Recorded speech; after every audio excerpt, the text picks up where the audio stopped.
Baghdad کے اوپر مسلط ہوا تو ہلاکو خان نے جب پورے بغداد کے اوپر قبضہ کر لیا تو المعتصم باللہ کو گرفتار کر کے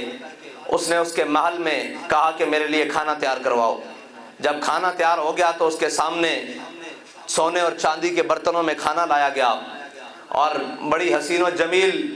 عمارات، حرم کی عمارات جہاں المعتصم باللہ سوتا تھا، اس کا کمرہ بڑا حسین و جمیل، اس کے ضیافت خانے۔ تو جب ساری چیزیں ہلاکو خان کے سامنے رکھ دی گئیں تو اس نے بڑی تاریخی جملہ کہا۔ اس نے کہا کہ اے خلیفہ مسلمین، مجھے یہ بتاؤ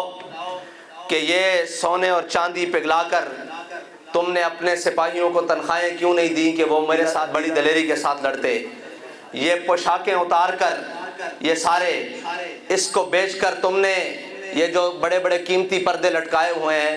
اس کو بیچ کر تم نے تیر کیوں نہیں بنائے کہ تمہارے سپاہی مجھ پر چلاتے؟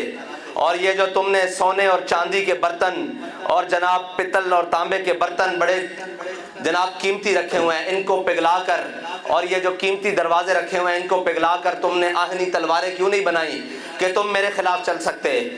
تو المعتصم باللہ کہنے لگا کہ اللہ کی یہی مرضی تھی۔ اس نے کہا المعتصم، جو میں تمہارے ساتھ کرنے لگا ہوں اللہ کی یہی مرضی ہے، وہ بھی جو میں تمہارے ساتھ کرنے لگا ہوں اللہ کی بھی یہی مرضی ہے۔ اس نے کہا تم میرے ساتھ کیا کرو گے؟ اس نے کہا میں تمہیں قالینوں اور نمدوں میں لپیٹ کر تمہارے اوپر پورے گھوڑے دوڑواؤں گا اور بتاؤں گا تمہارے بعد آنے والوں کو کہ جس نبی نے دنیا سے جاتے ہوئے اپنے گھر میں 8 اور 9 تلواریں لٹکا کر بتایا تھا کہ میری امت تمہاری بقا اس چیز میں ہے، وہ امت جا کر نرم و نازک بستروں میں کھو گئی اور سونے اور چاندی کے برتنوں میں کھو گئی اور عیش و آرام میں کھو گئی۔ یاد رکھیے گا تاریخ، آج آپ کوئی لچھے دار تقریریں نہیں سنیں گے، آج آپ وہ بات سنیں گے جس کی آپ اور مجھے ضرورت